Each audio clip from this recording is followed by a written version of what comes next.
Mainit-init na chismis. Bel Mariano nagpaturong manampal kay Maricel Soriano.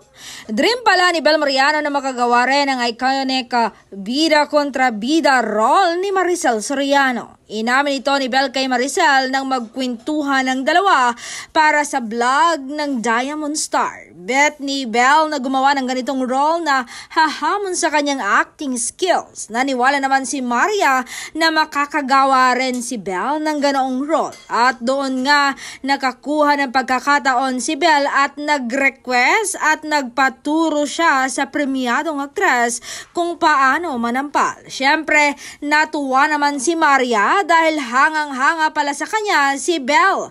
Kaya umuogad siya at willing ngang turuan si Bel.